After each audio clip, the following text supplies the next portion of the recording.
Yesus masuk dalam perahu kehidupan Simon. Ini adalah langkah pertama dan terutama bagaimana orang bisa berubah. Simon artinya adalah ilalang. Ilalang berbicara dua hal. Tidak berguna dan tidak punya pendirian. Simon sedang ada di Genesaret. Dia sedang mencari ikan pagi, siang, dan malam. Dan pagi-pagi dia ada di sana. Dia setelah mencari ikan tidak mendapatkan banyak ikan. Pada saat dia sedang seorang diri. Pada saat dia sedang dalam kesunyian. Pada saat dia sedang hilang pengharapan. Yesus datang menaikin perahu Simon. Katakan amin. Kehidupan manusia adalah seperti perahu yang kosong. Apapun yang kita lakukan tanpa Kristus menjadi kosong. Ketika Yesus menjadi Tuhan dan Juru Selamat secara pribadi, Yesus mengisi kekosongan dalam hidup kita.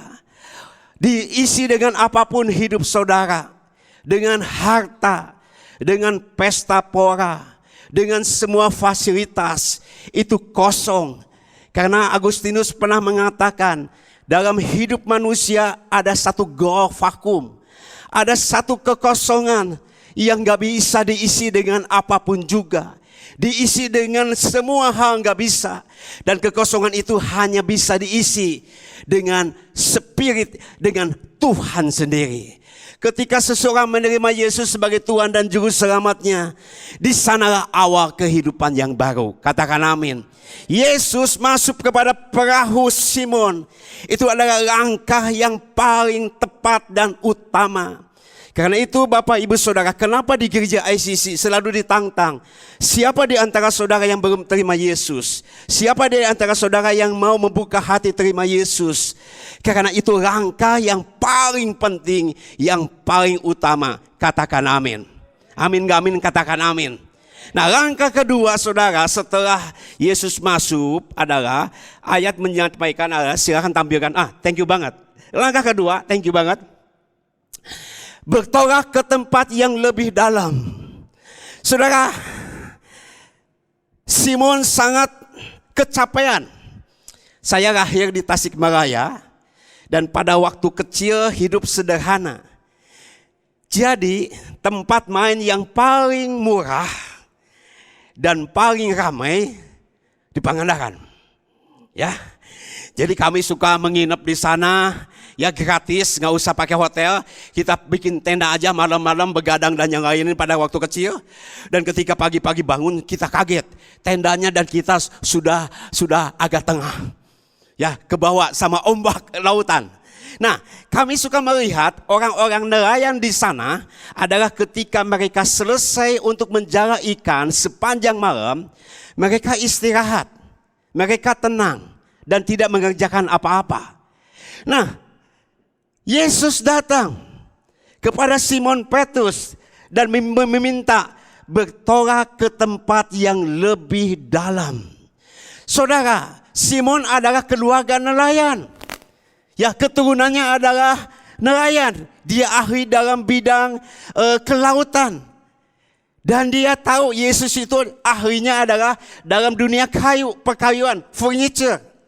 Tetapi saudara, di sini kita melihat sebenarnya Simon bisa mengatakan, tidak, saya sudah capek. Saya lebih tahu tentang perikanan dan yang lain-lain. Tetapi Simon, saudara, ketika mendengar kata bertolaklah ke tempat yang lebih dalam, dia taat. Katakan amin. Ke tempat yang lebih dalam adalah sesuatu yang meninggalkan kenyamanan kita. Ke tempat yang lebih dalam artinya adalah ketika kita udah nerima Yesus, bukan hanya kita menjadi pengunjung biasa. Kita mulai terjun mencari wajah Tuhan, katakan amin. Kita mulai masuk dalam pengajaran-pengajaran yang lebih dalam, katakan amin. Kita masuk kepada namanya komsel bersama-sama, katakan amin. Kita masuk kepada yang namanya pengajaran, pelayanan, menjadi asyir, pendoa syafaat, guru sekolah minggu, mengajar, dan yang lain. Bertolak ke tempat yang lebih dalam. Dan di tempat yang lebih dalam ini, perahu ini didorong. Ada gesekan-gesekan yang terjadi. Ketika saudara dan saya bertumbuh lebih dalam, akan ada banyak gesekan. Ada proses-proses yang terjadi. Setiap orang yang tidak mengalami proses, tidak akan pernah dewasa secara karakter. Proses ini bisa berupa hubungan kita di dalam keluarga. Suami dengan istri. Besi menajamkan besi, manusia menajamkan sesamanya. Proses ini bisa terjadi ada di dalam ekonomi kita dan yang lain-lain. Proses ini bisa bicara tentang ada orang diizinkan sakit sepanjang hidupnya. Tetapi lewat proses sakit ini justru dia semakin mengasihi Tuhan. Katakan amin. Dia semakin mencintai Tuhan. Proses ini banyak bicara juga tentang pembentukan karakter. Ada saatnya dalam hidup saudara dan saya diproses, dan setialah kepada proses ini. Karena semua proses ini pada akhirnya akan mendatangkan kebaikan.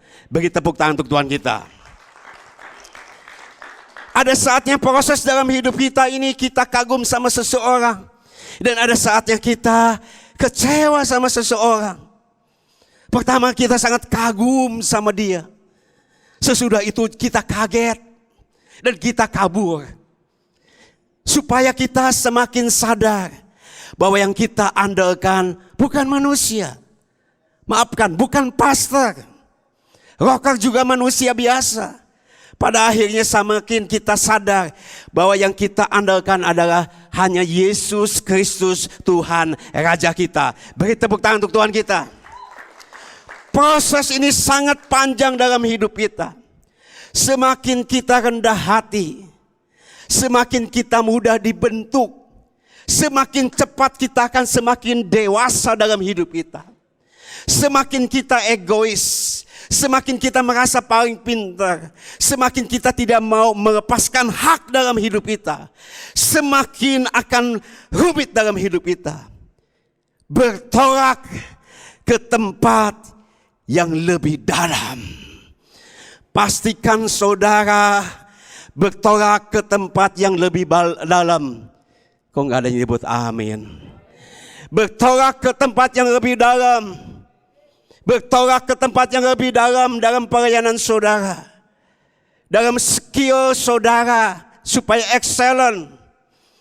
Dalam panggilan saudara lebih dalam lagi. Tadi kita makan siang bersama dengan Brother Chandra dan bersama Yeyen.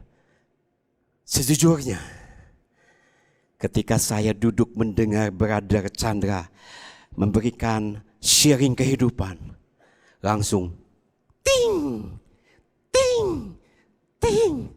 Sampai saya ngomong sama Yeyen, Yen, seandainya itu Koko dapatkan 20 tahun atau 25 tahun lalu, tentu Koko akan lebih wow. Tapi 25 tahun dulu Brother Chandra masih umur 14 mungkin. Masih muda. Dan dia bicara banyak. Wow.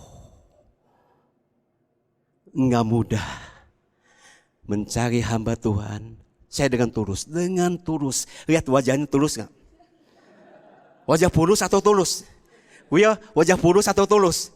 Tulus ya. Enggak mudah saudara. Enggak mudah.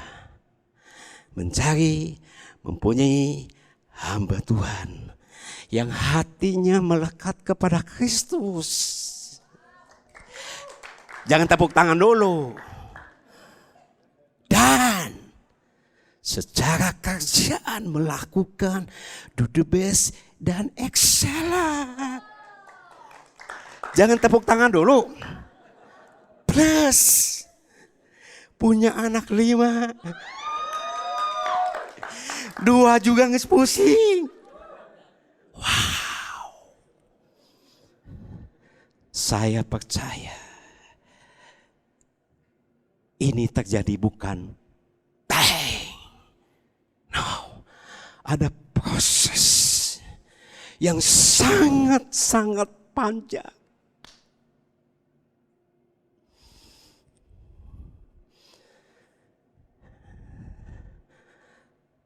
Pembentukan karakter dari langkah 1 menuju langkah 2 adalah sangat panjang. Dan setiap orang akan ada salibnya sendiri. Ada pegumulannya sendiri. Dan salib itu jangan saudara katakan, waduh salibnya berat. Saya potong saja supaya ringan. Silahkan mau dipotong. Dan saudara bersuit-suit karena ringannya. Tapi satu hari ketika saudara melintasi jembatan, harus ada alasnya, penyambungnya. Ketika salib saudara disambungkan, itu terpotong karena saudara sudah potong. Dan gak akan sampai. Salib ini berbicara adalah sesuatu yang Tuhan taruh. Bukan untuk menghancurkan saudara. Bukan untuk membinasakan saudara. Tapi justru salib ini adalah satu alat proses agar hidup kita semakin hari semakin suci, semakin baik, semakin berkenan kepada Tuhan. Beri tepuk tangan untuk Tuhan kita. Proses yang sangat panjang untuk membebaskan bangsa Israel. Maka Tuhan dalam hari yang terakhir mengakibatkan anak sulung orang Mesir meninggal dalam semalam. Bisa dibebaskan. Tapi untuk membentuk, memproses bangsa Israel, Tuhan butuh waktu 40 tahun. Untuk membentuk proses. Karena itu saya sangat percaya. Pengurapan itu ada 2. Pertama pengurapan di luar, ya, ditumpang tangan, diimpartasi dan yang lain-lain seperti Simson diurapi Tuhan. Tapi ada pengurapan yang kedua, pengurapan dari dalam. Itu yang dilakukan, yang dialami oleh Yusuf. 13 tahun diproses Tuhan, difitnah, kehilangan, sakit hati, putus asa, putus pengharapan, dan yang lain-lain. Dan pengurapan dari dalam itu adalah sangat lama memproses. Tapi itu ada permanen untuk membentuk karakter yang permanen dalam hidup kita. Katakan amin. Proses ini adalah bertolak ke tempat yang lebih dalam. Yes.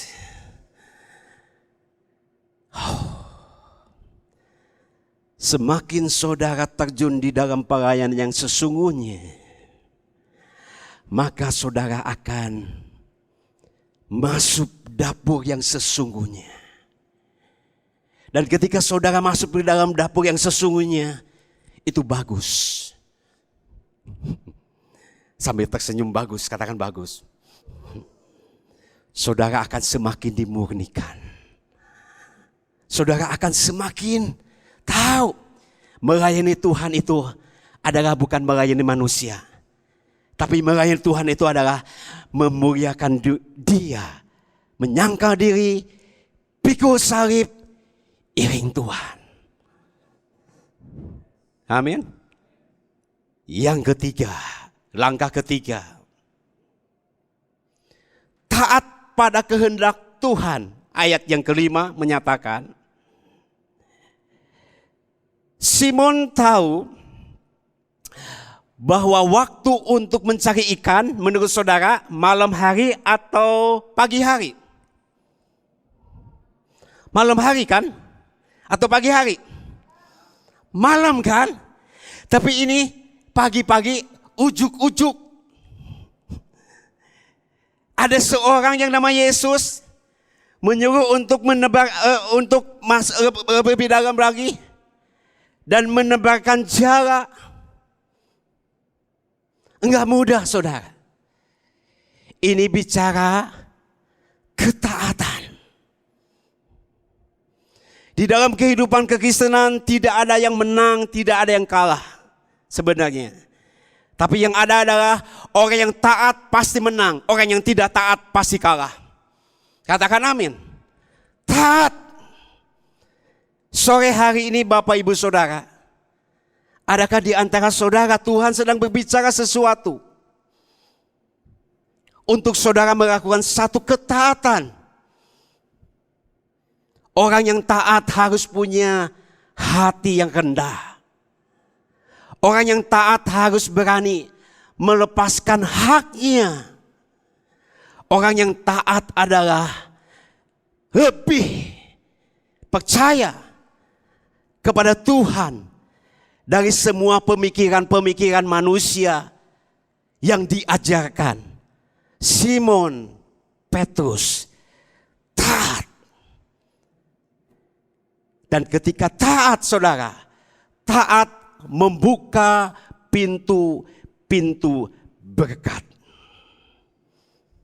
Akibatnya, ayat tadi menyatakan, apa yang terjadi, saudara?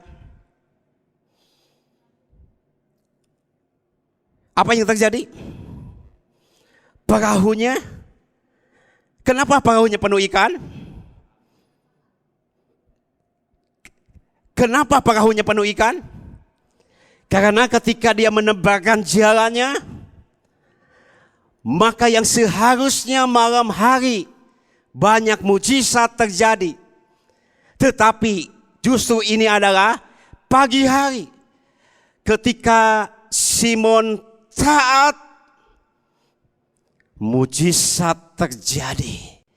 Apa yang tidak mungkin bagi manusia, mungkin bagi Allah. Mujizat terjadi. Beri tepuk tangan untuk Tuhan kita. Perahunya menjadi penuh ketika taat.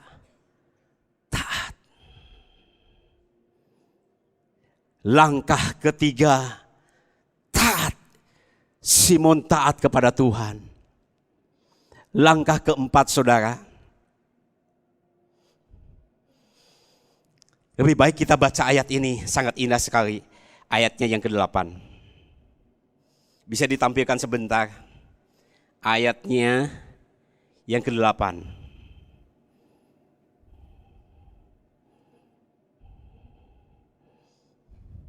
Oke.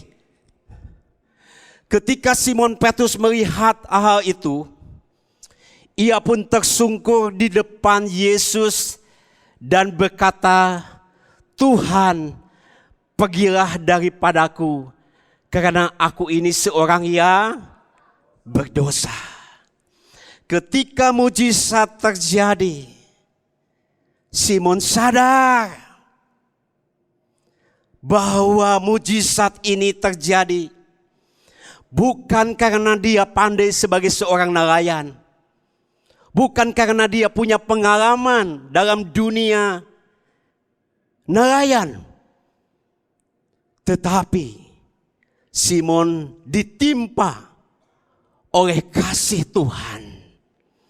Simon sadar siapa dirinya, dan ini yang membuat Simon berteriak, Tuhan, pergilah daripadaku, karena aku ini adalah seorang yang berdosa. Simon masuk kepada langkah yang keempat, saudara, yang namanya adalah dia sadar bahwa semua yang ada dalam hidupnya adalah karena anugerah Tuhan. Semua karena anugerah Tuhan. Dia sadar hal ini. Saudara, kalau saya merenungkan kehidupan aku secara pribadi, saya suka bisa nangis, saudara. Karena siapa saya? Saya adalah orang yang pernah hancur, sempat mau bunuh diri. Umur 20 tahun, enggak sekolah.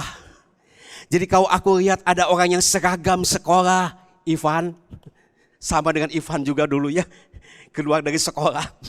Ya. Aku suka nangis, hayang sekolah, untuk boga duit. Karena itu, sampai hari ini kenapa saya sangat jatuh cinta kepada anak-anak muda. Terutama adalah anak-anak yang pelajar, kuliah atau SMA.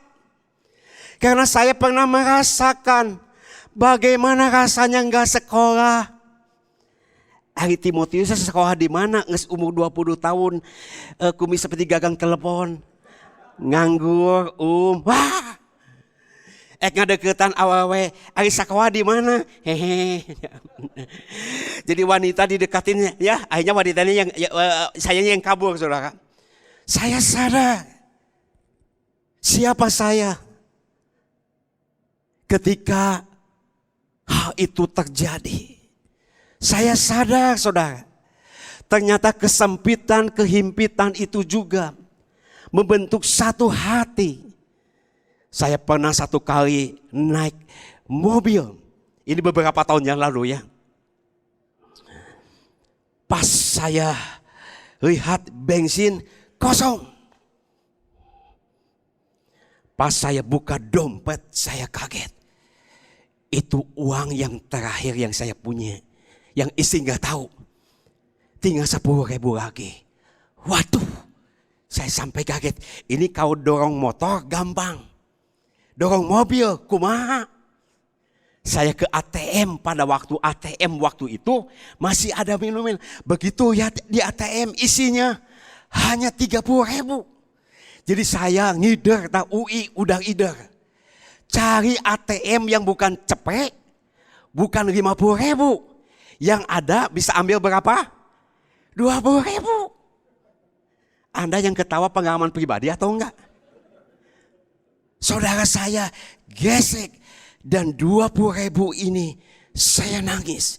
Ya Tuhan, ini senjata bensin yang terakhir. Sadar.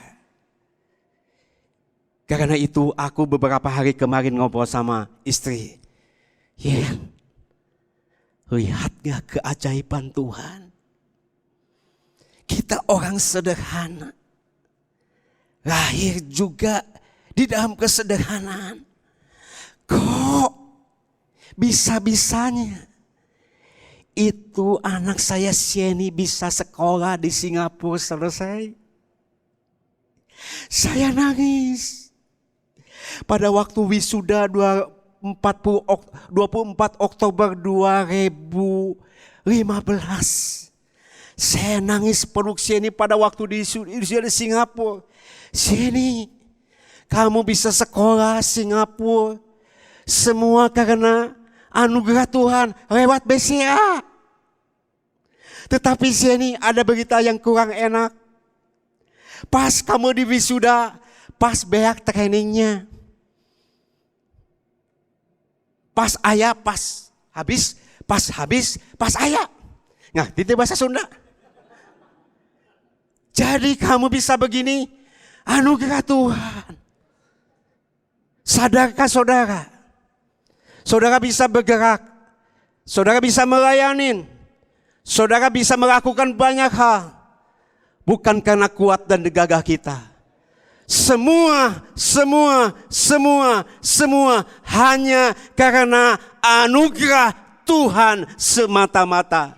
Beri tepuk tangan untuk Tuhan kita. Dan anugerah yang dianugerahkan kepada kita di kayu salib bukan berhenti hanya sampai keselamatan. Anugerah yang dianugerahkan kepada kita sampai kekekalan. Kasih anugerah menerima kita. Kenapa kasih anugerah Tuhan sampai terus ada? Karena Tuhan tahu saudara, dalam hidup saudara dan saya, satu hari engkau mungkin akan jatuh dalam dosa. Satu hari kita mungkin akan putus asa. Satu kali mungkin kita akan kefefet dan segala macam. Karena itu kasih anugerah itu Allah itu adalah kekal. Ketika Yesus mati di atas kayu salib. Bukan untuk hanya hari kemarin. Bukan hanya untuk hari ini. Sampai selama-lamanya. Kasih Kristus adalah dahsyat dan luar biasa. Beri tepuk tangan untuk Tuhan kita. Even saudara hari ini di antara saudara mungkin mengatakan, saya tidak layak Pak karena saya telah melakukan dosa pada tadi. Even saudara mengatakan kemarin saya telah melakukan sesuatu. Apakah kasih Tuhan ada dalam hidup saya? Saya mau sampaikan kurban Kristus di atas kayu salib sudah menyelesaikan semua dosa, semua beban dalam hidup kita. Ketika kita datang tersungkur, ketika kita bertobat, minta ampun sama Tuhan, kasih Tuhan itu selalu akan menerima kita. Saya tidak pernah percaya dengan ungkapan bahwa hanya ada kesempatan kedua, hanya ada kesempatan ketiga. Saya nggak percaya. Di dalam Yesus selalu ada kesempatan-kesempatan, asalkan hati kita bertobat. Katakan amin. Asalkan kita mau ditolong oleh Tuhan. Simon Petrus saudara ditimpa bukan karena oleh hukuman. Simon ditimpa bukan oleh satu hajaran. Tetapi Simon sadar ditimpa oleh kasih karunia. Ini yang membuat setiap orang yang mengalami sadar kasih anugerah Tuhan, yang membuat dia akan tetap kuat di dalam Tuhan, karena kasih Allah cukup bagi kita selama-lamanya. Kasih Allah cukup buat saudara dan saya. Simon, di ayat selanjutnya dikatakan, Simon, engkau sekarang bukan disebut Simon, tetapi siapa saudara? Simon Petrus. Artinya apa? Seorang yang tipe ilalang, enggak punya pendirian, mencela-mencere. Seorang yang tidak berguna ketika bertemu dengan Yesus. Mulai langkah 1, 2, 3, dan 4. Engkau akan dinamakan Simon Petrus, batu karang yang teguh. Katakan wow.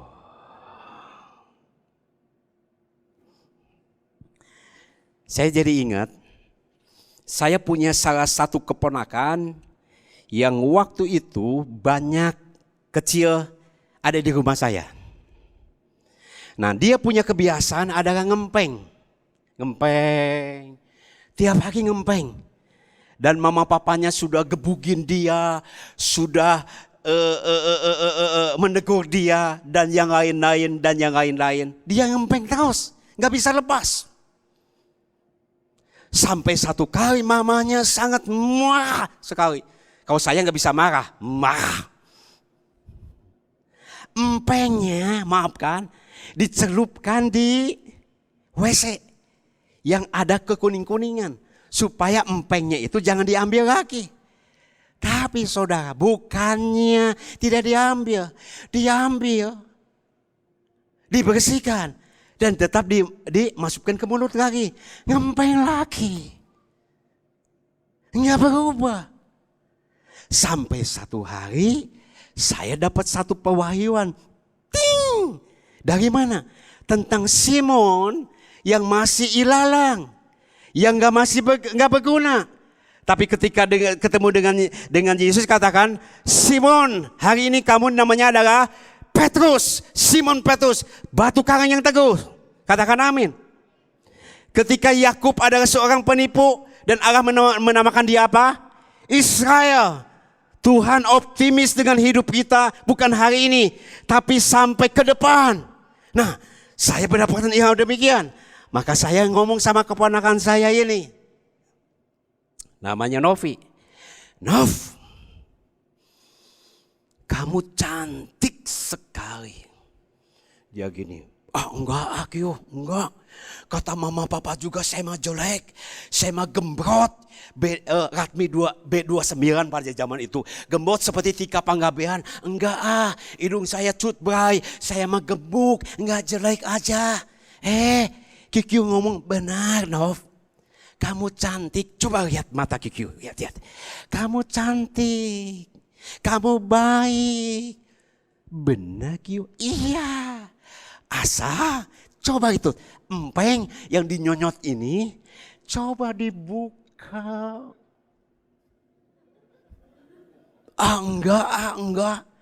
Enggak sampai dia lari ke kamar. Lari, dan saya buntutin, kan dia masih kecil 5 tahun, saya buntutin di belakang. Dan saya lihat dia berkaca kiri, berkaca kanan, sambil senyum. Dan mulai tangannya dipegangkan ke empeng ini. Dan dia mulai buka dan ketawa, ketiwi, ketawa, ketiwi, dimasukin lagi, cemberut lagi, dibuka lagi, ketawa, ketiwi. 3 hari kemudian, dia datang tanpa memakai empeng seumur hidupnya. Mau kasih tepuk tangan boleh? Yesus mengatakan, engkau adalah Simon Petrus. Yesus optimis hidup saudara dan saya bisa berubah dari ilalang, hidup yang gak berguna, hidup yang gak punya prinsip, bisa berubah menjadi seorang batu karang, penjara manusia ketika bertemu dengan Sang Pencipta. Dan step yang terakhir adalah Yesus menjadi pusat kehidupannya. Alkitab katakan ketika Simon Petrus tersungkur, ayat mengatakan dia meninggalkan semuanya dan mengiring Kristus. Ayat ini jangan disalah tafsirkan oleh orang-orang. Ketika dia mengalami Kristus dengan mujizatnya, dia tinggalkan semua hartanya, pekerjaannya, profesi, dan yang lain-lain. Bukan itu, walaupun ada orang-orang yang dipanggil secara khusus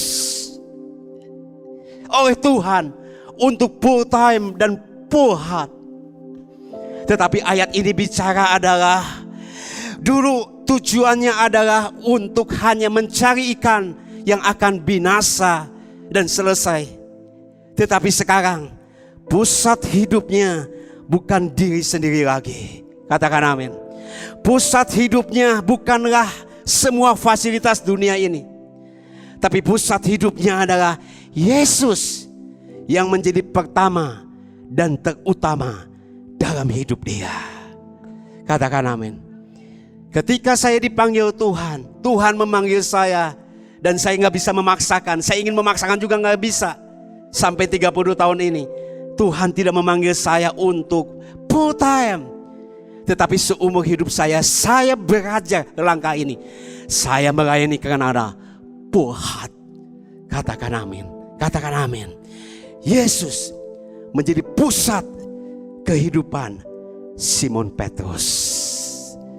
Poin yang terakhir saudara, lihatlah tangga ini. Di manakah saudara berada? Apakah ada di tangga pertama? Apakah saudara diminta Tuhan untuk bertoa ke tempat yang lebih dalam? Dalam satu proses yang sangat panjang, dalam semua hal Tuhan izinkan? Ataukah saudara sedang Tuhan ajar untuk taat, walaupun secara manusia enggak mungkin, secara keadaan enggak mungkin, tapi Tuhan sedang mengajar taat, taat, taat. Dan kau harus membuang sesuatu. Tuhan sedang, Roh Kudus sedang berbicara. Ada di antara saudara Tuhan minta engkau harus membuang dosa-dosa tertentu dalam hidupmu.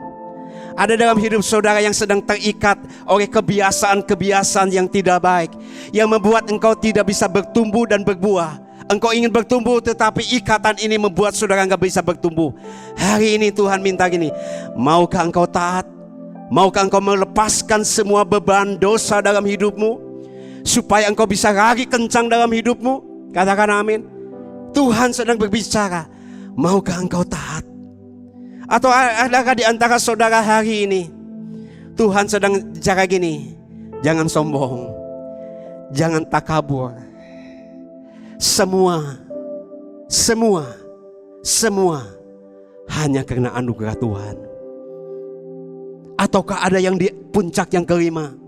Hari ini Tuhan sedang ngajak gini, engkau masih bekerja, engkau masih berjuang, engkau masih melakukan banyak hal, bagus.